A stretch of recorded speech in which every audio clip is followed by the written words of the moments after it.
Chapter 2. It all began with the rain. "Don't forget your wellies today, Ade," Michael's mum would say to me each morning, "and your proper coat." Michael and his family lived in the flat next to ours, and we'd often hear their voices through the walls. I came to be very familiar with the particular wail that Michael's sister made when she didn't get her own way. Michael's mum had started knocking for me before school, and now I walked there with Michael and his little sister with their mum shepherding us into the lift and across the road. I liked them, but I preferred walking on my own, to be honest. If I was by myself, I could walk along the tops of the walls, trying not to fall off once, which I'd never managed, but Michael's mum didn't like me doing that.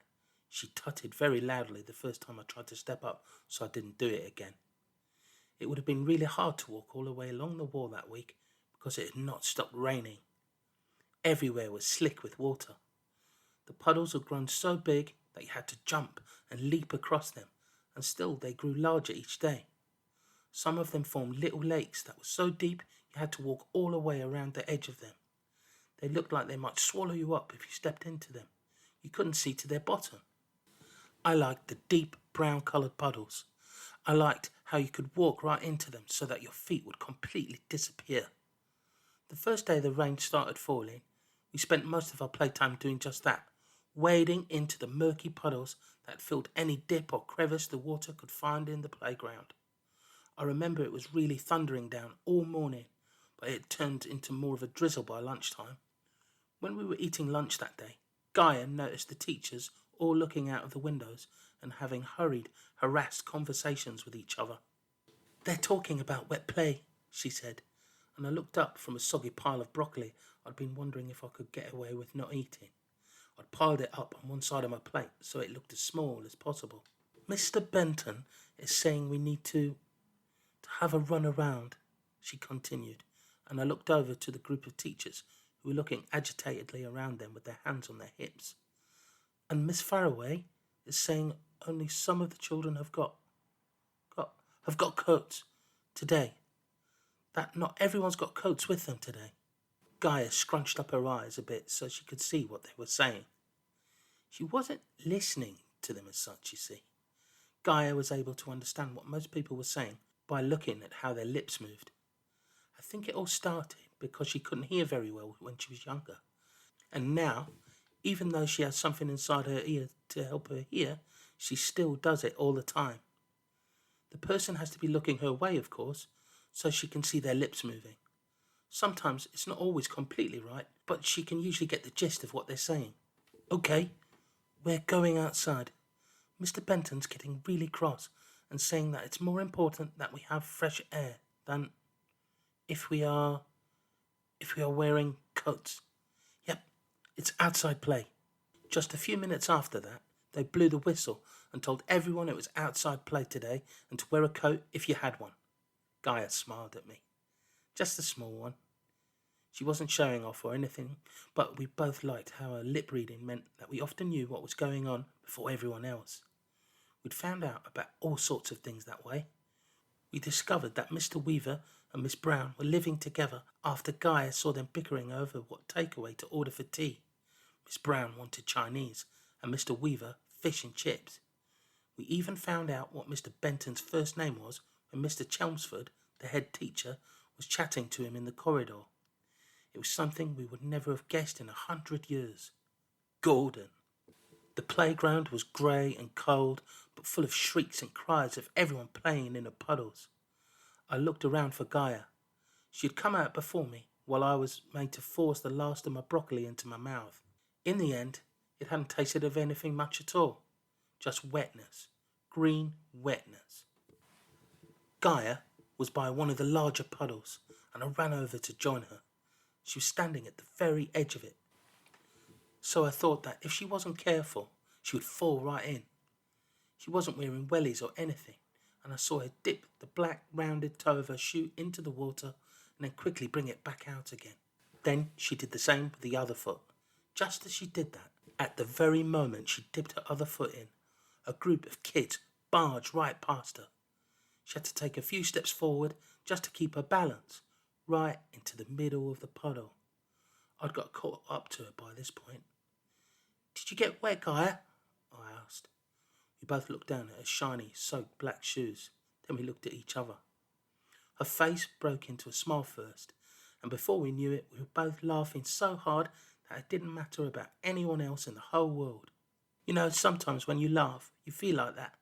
We were laughing and laughing, and people splashed us with puddle water and pushed into us, but we didn't care. Miss Faraway saying, is, this is madness. Why they let them come outside? I don't know. They're all soaked. Gaia and I had taken shelter underneath the old shed. Everyone was wet now. I don't just mean a little bit wet, I mean sodden, wet right through. Gaia was watching the adults on duty carefully so we could find out if they were going to send us back inside. Mrs. Brooks saying, it's almost now. No, it's almost over now. Let's get everyone under the shed until the... Oh, she's looked this way. Quickly, we moved to the benches at the back just before Mrs. Brooke blew the whistle and everyone stampeded under the shed. It was the best place to stand, you see. You got a little bit more space. After that day, we weren't allowed to go outside to play.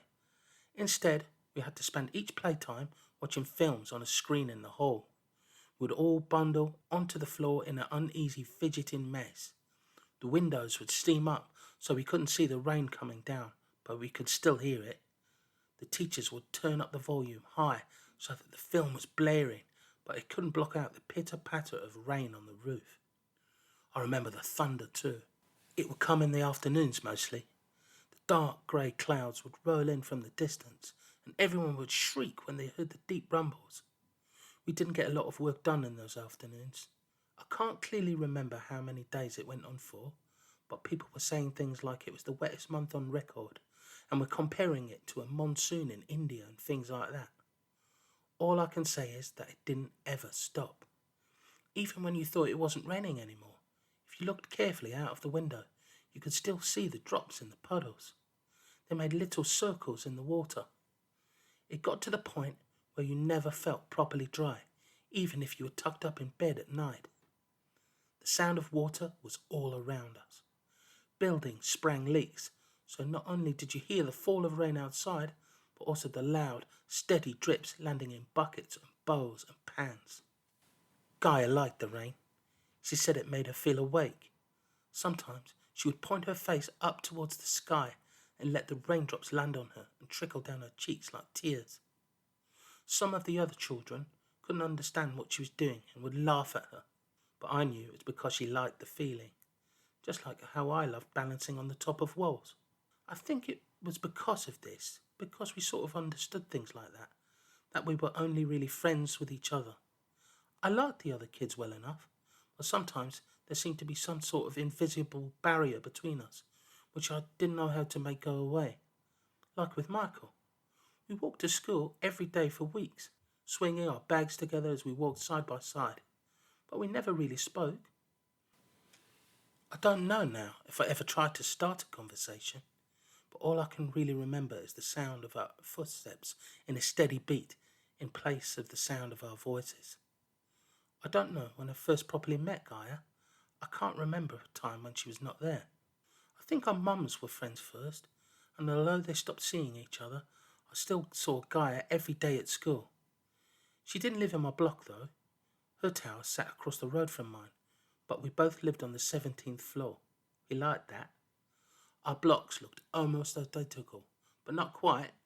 When I was younger, I thought that a giant, just like the one in Jack and the Beanstalk, could have come along and plucked both of our blocks from the ground and joined them together as neatly as two pieces of Lego. They just looked like they fit together. But I don't believe in man-eating giants anymore, or beanstalks that grow up and up into the clouds and lead to strange, dangerous lands. I know now there are things far more terrible, that are far more real.